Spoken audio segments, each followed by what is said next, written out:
I think I didn't do anything wrong, just wanted him to notice me again. So I told him I'd slept with his friend to make him jealous. Now I'm staring at divorce papers, and everyone's acting like I'm the villain. I never thought it would go this far, just from one little lie in an argument. Before we dive deeper into this story, I have one small request. Please subscribe, drop a like, comment, and hit that hype button to boost this channel so more people can discover these incredible stories. The kitchen clock showed 11:47 p.m. when I finally decided to confront Edric. He sat at our granite breakfast bar, laptop open, methodically reviewing spreadsheets like he did every night. The blue glow illuminated his tired face, highlighting the crow's feet that had deepened over our 12 years of marriage. "We need to talk," I announced, setting down my wine glass harder than necessary. Edric didn't look up. His fingers continued clicking across the keyboard. "I'm finishing these quarterly reports, Mireille. Can it wait?" That dismissive tone, the same one he'd been using for months, ignited something ugly inside me. "No, it can't wait. Nothing I say ever seems important enough to interrupt your precious work." He finally glanced up, his brown eyes flat and unreadable. "What's wrong now?" "What's wrong?" I laughed bitterly. "When's the last time you touched me, Edric? When's the last time you asked about my day, or took me out, or even looked at me like I'm more than just Clara's mother and your housekeeper? I work 60 hours a week to pay for this house, your car, Clara's private school. Money isn't everything." I slammed my palm on the counter. "I'm drowning here, Edric. I feel invisible in my own marriage." He closed the laptop with deliberate calm. "What do you want me to say, Mireille?" That question, so cold, so detached, pushed me over the edge. I wanted him to fight for me, to show some emotion, to prove he still cared. Instead, he sat there like a statue, waiting for me to finish my tantrum so he could return to his spreadsheets. "Maybe I should find someone who actually notices I exist," I said, watching his face for any flicker of jealousy or concern. Nothing. "You know what? Maybe I already have." The lie rolled off my tongue before I could stop it. "Liam pays attention to me. He listens when I talk. He makes me feel like a woman instead of just furniture." Edric's expression didn't change, but I caught the slight tightening around his eyes. "What are you saying?" My heart pounded as I crossed the line I'd only meant to approach. "I'm saying I slept with your best friend, last Tuesday when you worked late again. We went to the Marriott downtown." The silence stretched between us like a chasm. I waited for him to explode, to demand details, to finally show me he cared enough to be devastated. Instead, he stood up slowly, pushing his chair back with mechanical precision. "I see," he said quietly. "That's it. That's all you have to say." My voice cracked with desperation. "I just told you I cheated on you with Liam, and you're acting like I told you it might rain tomorrow. What would you like me to say?" His voice remained maddeningly level. "Should I scream? Break something? Is that what you want? I want you to care. I want you to fight for our marriage instead of just accepting that your wife had to find affection somewhere else." Edric picked up his laptop and tucked it under his arm. "I'm going to bed. We'll talk about this tomorrow when you're sober." "I'm not drunk." But he was already walking away, leaving me alone in the kitchen with my lie hanging in the air like smoke. From upstairs, I heard Clara's bedroom door creak open. "Mummy, why are you yelling?" "Go back to bed, sweetheart." Edric's voice drifted down, gentle, in a way it hadn't been with me in months. "Mommy and Daddy were just talking." I slumped against the counter, suddenly exhausted. The wine had made me bold, but now reality crept in. I'd lied about sleeping with Liam Foster, sweet, awkward Liam who coached Clara's soccer team and brought homemade cookies to every neighborhood barbecue. The man who blushed when I complimented his haircut. But Edric didn't know it was a lie. For the first time in months, I'd gotten a reaction from him, even if it wasn't the one I'd wanted. Maybe now he'd realize what he was losing. Maybe now he'd fight for me. I climbed the stairs to find our bedroom door closed. When I tried the handle, it didn't turn. Edric had locked me out. The next morning, Edric was gone before I woke up. No note, no text, just the lingering scent of his cologne and an empty coffee mug in the sink. Clara sat at the breakfast table, picking at her cereal with unusual quietness. "Where's Daddy?" she asked without looking up. "He left early for work," I said, forcing brightness into my voice. "You know how busy he gets during tax season." But Clara wasn't buying it. At 8 years old, she had an unsettling ability to sense adult tension. She'd inherited Edric's observant nature and his way of watching everything without saying much. At work, I couldn't concentrate on insurance claims. Every phone call felt like an intrusion, every email an impossible task. My cubicle felt smaller than usual, the fluorescent lights harsher. By lunch, I'd accomplished nothing except replaying the previous night's argument in my head. "You look terrible," my coworker Janet observed, appearing at my desk with a concerned expression. "Everything okay at home?" The sympathy in her voice almost broke me. "Edric and I are going through a rough patch," I admitted. "He's been so distant lately. Cold. Like I don't even exist."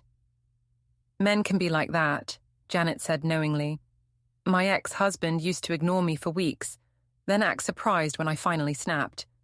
They don't understand that women need emotional connection." I nodded eagerly. "Exactly. I try to talk to him about our problems, but he just shuts down. It's like he doesn't care if our marriage falls apart." By the end of the day, I'd shared my marital troubles with 3 co-workers. Each conversation felt like a small victory. Finally, people who understood what I was going through. People who could see that I wasn't the villain in this story. The school pickup line was its usual chaos of SUVs and minivans. I spotted Liam Foster near the playground, watching his 11-year-old son Derek practice soccer kicks against the fence. My stomach clenched as I remembered the lie I'd told Edric. Liam waved when he saw me, his usual friendly smile lighting up his face. He was attractive in an understated way, tall and lean, with graying temples that made him look distinguished. But the idea of actually sleeping with him had never crossed my mind. He was Edric's friend, practically family. "Hey, Mireille," he called out, jogging over to my car. "Is Clara coming to practice Saturday? Derek's been asking." Of course, I managed, trying to act normal. She wouldn't miss it. "Great. Hey, is everything okay? You seem a little off." Before I could answer, another parent, Jessica Martinez, approached with a strange expression. "Mireille, I heard about you and Edric. I'm so sorry." My blood went cold. "What did you hear?" "About the separation. Helen Vane told my mother-in-law at Bridge Club this morning. She said that there was another man involved." Liam's smile faded. "What's going on?" Jessica glanced between us awkwardly. "Oh, Helen said." She trailed off, her face reddening as she realized she'd stepped into something messy. "There's no separation," I said quickly, but Jessica was already backing away, mumbling apologies. Liam's expression had shifted from friendly to concerned. "Mireille, what was she talking about? What did Helen say?" I couldn't meet his eyes. "It's nothing, just family drama." "Family drama that involves me, apparently." His voice had taken on an edge I'd never heard before. "What exactly did you tell people?" Clara chose that moment to run up to the car, backpack bouncing, saving me from having to answer. "Hi, Mr. Foster. Are you coming to dinner Sunday? Dad said you might." Liam's jaw tightened. "I don't think so, sweetheart. Tell your dad I'll call him later." He walked away without another word, leaving me with a sinking feeling that my small lie was about to become a very big problem. That evening, Edric came home after Clara's bedtime. I waited in the living room, rehearsing an apology that might undo the damage. But when he finally appeared, his face was carved from stone. "I talked to Liam today," he said without preamble. My heart stopped. "Edric, I can explain. He's very confused about why his name is being connected to our marriage problems. Apparently, Helen heard it from you and shared it with half the neighborhood." I never told your mother anything. But you told your co-workers, and somehow it got back to the school parents. Liam's getting sympathetic looks and awkward questions about his relationship with my wife. The disappointment in his voice was worse than anger would have been. I was upset. I said things I didn't mean. So you didn't sleep with him? It wasn't a question, but I answered anyway. No, I made it up. I wanted you to react, to show me you cared about losing me. Edric sat down heavily in his recliner, suddenly looking older than his 36 years. Do you have any idea what you've done? I can fix this. I'll call everyone, tell them it was a misunderstanding. You've humiliated me, Mireille.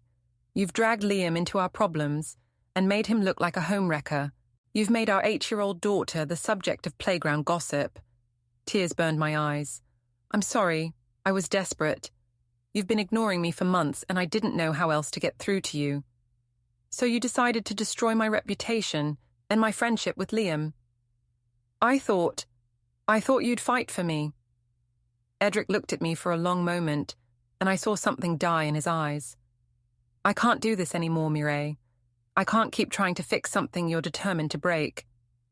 He stood up and headed for the stairs. I'm sleeping in the guest room. We'll figure out the details later. Details of what? But he was already gone, leaving me alone with the wreckage of my marriage. The next few days passed in a blur of whispered conversations and averted eyes. At work, my co-workers treated me with the careful sympathy reserved for the recently bereaved. At school pickup, other parents gave me tight smiles and quick waves before hurrying away.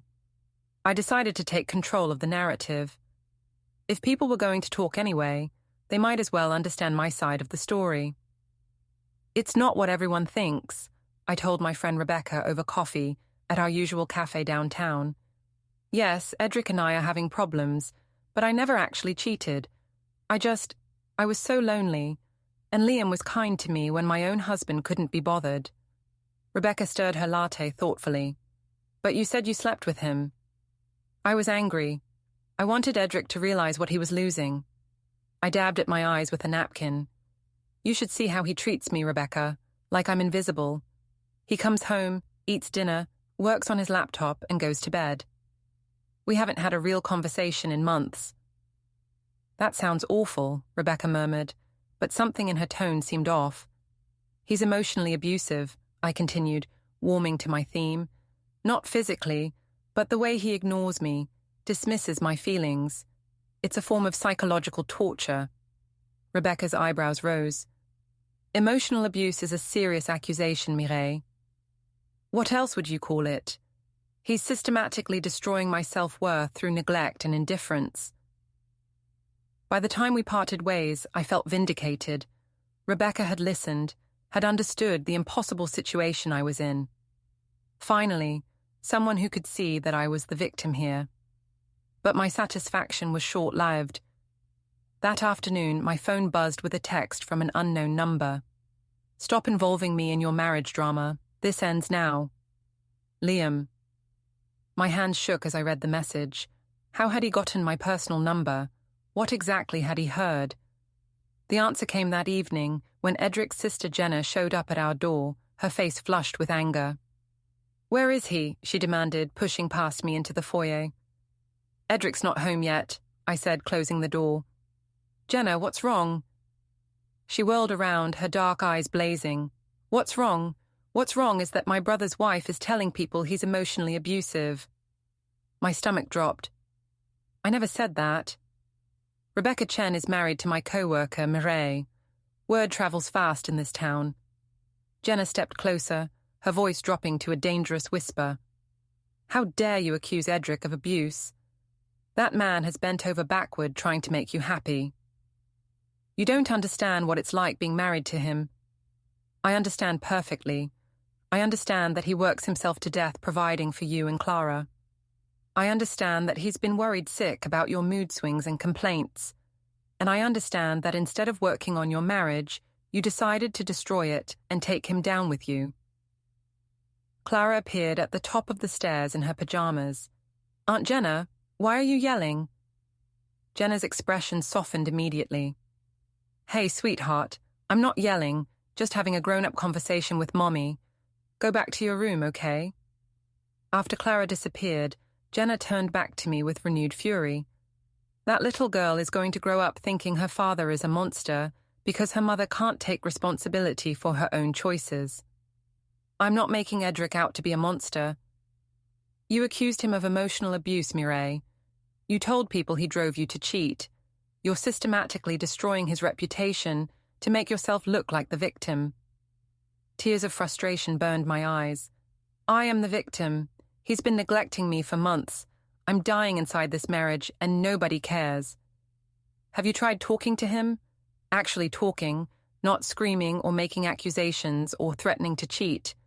He doesn't listen, because you don't say anything worth hearing. Jenna's composure finally cracked. All you do is complain and blame and demand attention like a spoiled child. When's the last time you asked Edric about his day? When's the last time you showed interest in his work, his dreams, his feelings? The questions hit like physical blows. That's not fair. What's not fair is watching my brother sacrifice everything for a woman who sees him as nothing more than a paycheck and a target for her misery. Jenna headed for the door, then paused. He's filing for divorce, Mireille. And honestly, I think it's the best decision he's ever made. After she left, I stood in the empty foyer, her words echoing in my head. Filing for divorce. The phrase felt surreal, impossible. We'd had problems, yes, but divorce? That was for other people, people who couldn't work things out. I tried calling Edric, but it went straight to voicemail. I tried texting, but got no response. When he finally came home after midnight, he avoided eye contact and went straight to the guest room. The next morning, I found a note on the kitchen counter. Staying at Mum's for a few days. Need space to think. Will call about Clara. He'd taken more clothes this time, and his toiletries from the master bathroom. The house felt cavernous without him, every room echoing with the weight of his absence. Clara found me crying at the breakfast table. Is Daddy coming back? I pulled her into my lap, breathing in the sweet scent of her shampoo. Of course he is, baby. Daddy and Mommy are just working through some grown-up problems. But even as I said it, I wondered if I was lying to both of us. The envelope arrived on a Tuesday morning, delivered by a courier who asked for my signature, and waited while I opened it with trembling hands. The letterhead read, Morrison, Walsh and Associates, Family Law, and the first line made my knees buckle. Notice of intent to file for dissolution of marriage. I sank onto the front porch steps, scanning the legal language that transformed 12 years of marriage into a series of cold, clinical terms. Irreconcilable differences. Equitable distribution of assets. Custody arrangements for minor child. But it was the second folder that made my blood run cold. Evidence was written across the tab in Edric's neat handwriting. Inside were printouts of text messages, call logs, receipts, and witness statements. A methodical documentation of my lies and their consequences. My late-night text to Liam asking if he wanted to talk about life and suggesting we meet for coffee to discuss Clara's soccer. Call logs showing I'd contacted him 17 times in the past month. A receipt from the Marriott downtown, dated last Tuesday, the day I'd claimed we slept together.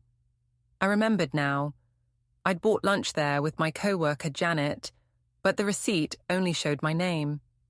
There were screenshots of my social media posts with vague references to marriage troubles and feeling unappreciated. Printed emails from my work account mentioning personal stress affecting my productivity. Even Clara's drawing from school, stick figures labeled Mommy, Daddy, and Sad House.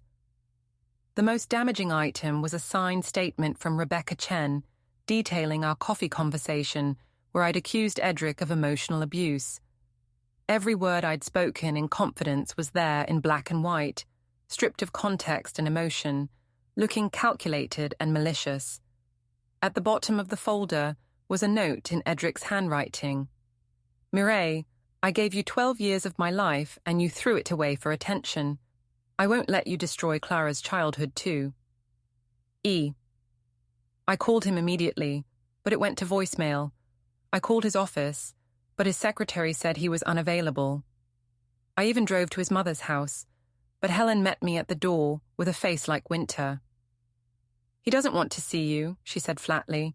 Helen, please. I need to explain. Explain what? How you lied about sleeping with his best friend. How you're telling people my son is abusive. How you're dragging an innocent man through the mud for your own selfish purposes. It's not like that. It's exactly like that. Helen's voice was sharp with decades of accumulated disappointment. I watched you chip away at my son's confidence for years. Nothing was ever good enough. Not the house he bought you, not the lifestyle he provided, not the sacrifices he made. And now this. I love Edric. You love what Edric gives you. You've never loved him. Helen started to close the door, then paused. He's a good father and a decent man. He deserves better than someone who would destroy his reputation to win an argument. The door closed with finality, leaving me standing on the porch where I'd attended dozens of family barbecues and birthday parties, where Clara had taken her first steps, where Edric had proposed on Christmas morning 8 years ago. That evening, I tried a different approach. When Edric came to pick up Clara for dinner, I was waiting with my best smile and his favorite wine. We need to talk, I said, blocking his path to the stairs. I have nothing to say to you. His voice was flat, emotionless. Please, Edric, I know I made mistakes, but we can fix this. We can go to counseling, work through our problems. There is no hour anymore, Mireille. You made sure of that. Clara appeared at the top of the stairs with her overnight bag. Ready, Daddy. Watching them leave together, Clara chattering happily while Edric listened with the patience he'd never shown me, I felt the first real stab of fear, not fear of losing my marriage, but fear of losing my daughter. That night, I called my mother in desperation. Oh, honey. Sylvie Roussel's voice was warm with sympathy. I'm sure it's not as bad as it seems. Men always threaten divorce when they're angry. He'll come around. Mom, he's serious. He has lawyers, evidence. Evidence of what? You didn't actually do anything wrong. The relief in her voice was palpable. My mother had always been my champion, always ready to see my side of any conflict. I may have exaggerated some things, said some things I didn't mean. Well, of course you did. You were hurt and angry. Any woman would have done the same thing. He's trying to take Clara away from me. He can't do that. You're her mother. Courts always favor the mother. But even as she said it, I remembered the folder of evidence, the careful documentation of my lies and manipulations. Edric had been building a case while I'd been building castles in the air. The next morning brought another envelope, this one containing a formal custody petition. Edric was requesting primary physical custody, citing my emotional instability and pattern of deceptive behavior. The hearing was scheduled for the following month. I stared at the papers until the words blurred together, finally understanding that my husband, quiet, methodical Edric, had been planning this for weeks. While I'd been telling myself that one little lie in an argument couldn't hurt anyone, he'd been documenting every consequence, every escalation, every choice I'd made that proved I couldn't be trusted. For the first time since this whole mess started, I wondered if I was really the victim I'd convinced myself I was. My lawyer, Patricia Hendricks, was a sharp-eyed woman in her 50s who specialized in difficult divorce cases. She listened to my story with professional sympathy, taking notes on a yellow legal pad.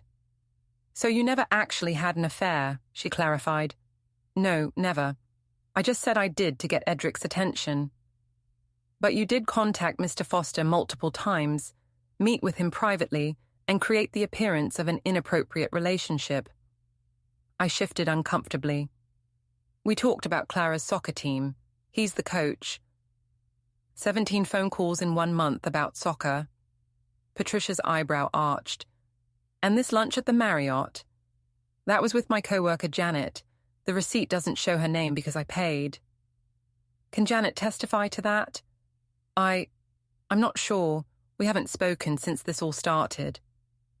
Patricia made another note. What about these statements regarding emotional abuse? I was venting to a friend. I never meant for it to become public. But you do believe your husband was emotionally abusive? The question hung in the air. Did I? Looking back at our marriage with clearer eyes, I saw a man who worked long hours to provide for his family, who came home tired but never angry, who listened to my complaints without defending himself. Had his quietness been abuse, or just quietness? He was distant, I said finally, unresponsive to my needs.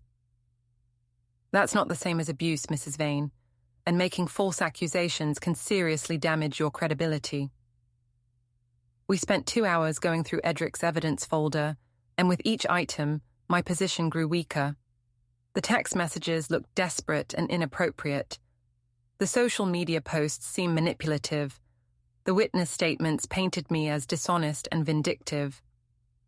I have to be honest with you, Patricia said as our meeting ended. Your husband has built a strong case. The documentation is thorough, the witnesses are credible, and your own actions have created a pattern that supports his narrative. What narrative? That you're unstable, manipulative, and willing to lie to get what you want. That's not someone a judge wants to award primary custody to. The word unstable hit like a slap. I'm not unstable, I'm a good mother. I'm sure you are, but perception matters in family court, and right now, the perception is that you're the problem in this marriage. Over the next few weeks, I watched my support system crumble. Friends stopped calling. Co-workers avoided the break room when I was there. Even my own father seemed disappointed when I tried to explain my side of the story. I don't understand why you'd lie about something like that, Tom Roussel said during a tense family dinner. That's not how your mother and I raised you. I was desperate, Dad. My marriage was falling apart, and I didn't know what else to do. So you decided to destroy an innocent man's reputation along with your own? My mother jumped to my defense. Tom, she's our daughter. She made a mistake, but she doesn't deserve to lose everything. She made a choice, my father corrected quietly. Several choices, and choices have consequences. The preliminary hearing was a nightmare. Edric sat with his lawyer, calm and composed, while I fidgeted next to Patricia. The judge, a stern woman in her 60s, named Judge Crawford, reviewed the evidence with obvious disapproval. Mrs. Vane, she said, looking at me over her reading glasses, you admit to making false accusations against your husband and Mr. Foster. Yes, Your Honor, but I can explain. You admit to creating a public narrative that your husband was emotionally abusive, despite having no evidence to support that claim. I was emotional. I said things I didn't mean. And you admit that your actions have caused significant distress to your daughter, who is now receiving counseling at school due to anxiety related to her home situation. That last one was a gut punch. I hadn't known Clara was seeing the school counselor. Your Honor, I love my daughter. I'm sure you do, but love isn't enough if your behavior is causing her harm. Judge Crawford set a date for the full custody hearing and ordered supervised visitation until then. Supervised visitation. Like I was a danger to my own child. Outside the courthouse, Edric finally spoke to me directly for the first time in weeks. It doesn't have to be this way, he said quietly.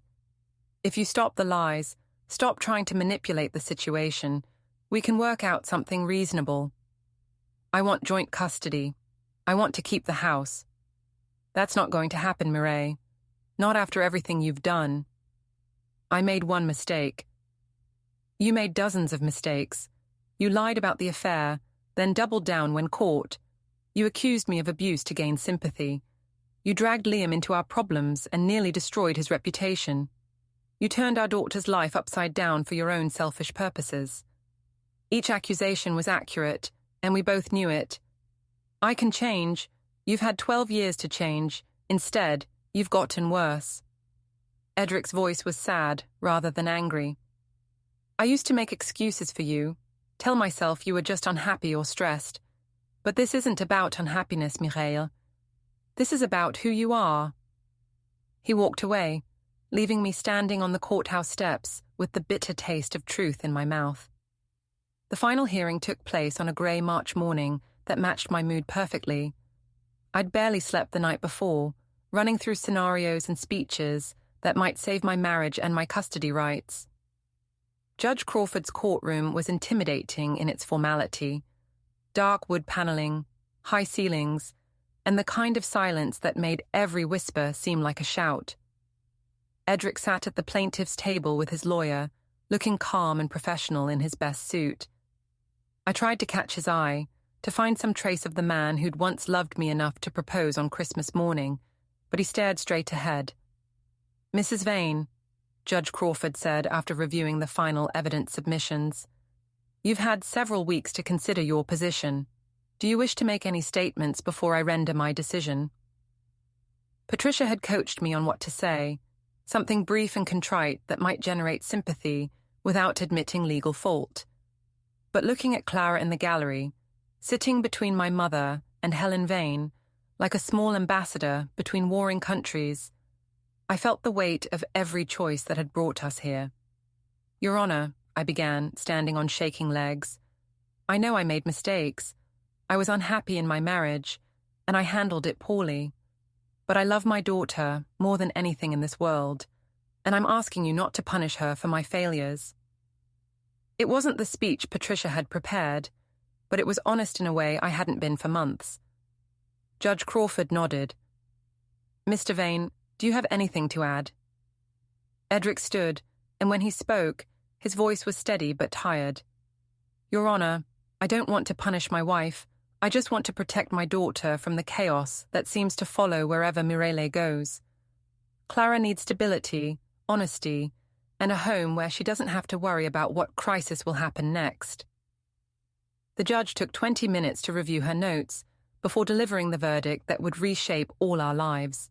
After careful consideration of the evidence and testimony, this court finds that the best interests of the minor child, Clara Vane, would be served by awarding primary physical custody to the father, Edric Vane. The words hit me like a physical blow. I gripped the table to keep from falling as Judge Crawford continued. The mother, Mireille Vane, will have supervised visitation every other weekend and one evening per week, with the possibility of expanded visitation after 6 months of successful compliance and completion of court-ordered counseling. Supervised visitation. The phrase echoed in my head like a death knell. Regarding the division of assets, the marital home will be awarded to Mr. Vane to provide stability for the minor child. Mrs. Vane will receive her portion of the equity within 60 days and must vacate the premises within 30 days. I tried to speak, to object, to beg for reconsideration, but no words came. This couldn't be happening. This wasn't how the story was supposed to end. The court notes that Mrs. Vane's pattern of deceptive behavior, false accusations, and manipulation of family relationships demonstrates a concerning lack of judgment that could be detrimental to the child's emotional well-being. Each word was a nail in the coffin of my old life. I looked back at Clara, expecting to see tears or confusion, but she was leaning against her father's mother with an expression of quiet relief that broke my heart. This concludes the proceedings. The clerk will provide copies of the final orders to both parties. As people filed out of the courtroom, I remained frozen at the defendant's table. 12 years of marriage, 8 years of motherhood, reduced to a stack of legal documents and a schedule of supervised visits. Mireille, Patricia's voice seemed to come from very far away. We need to discuss the transition timeline. But I wasn't listening. I was watching Edric hug our daughter, watching Clara whisper something in his ear that made him smile. The first genuine smile I'd seen from him in months. Watching my mother-in-law pat Clara's shoulder with the kind of gentle affection she'd once shown me. My mother appeared at my side, her face streaked with tears. "Oh, honey, I'm so sorry. We'll appeal this. We'll find another lawyer. No. The word came out flat and final. It's over. And it was. As I walked out of the courthouse with my divorce decree in hand, I understood for the first time that the story I'd been telling myself about being the victim, about being misunderstood, about deserving better, had been just that, a story. The truth was simpler and more devastating. I had destroyed my own life with lies, manipulation, and a stubborn refusal to take responsibility for my choices. I had pushed away a decent man who'd loved me despite my flaws, alienated friends and family who'd tried to support me, and traumatized my daughter with my selfishness. Edric and Clara walked past me on the courthouse steps, her small hand tucked securely in his. She looked back once, and I saw in her 8-year-old eyes a wisdom that shamed me. She understood, perhaps better than I did, that some mistakes are too big to fix with apologies or excuses. I watched them drive away together, father and daughter, moving forward into a life that no longer included me as anything more than a footnote. The woman who'd once been a wife and mother, now reduced to every other weekend visits and the hollow echo of what might have been if I'd made different choices.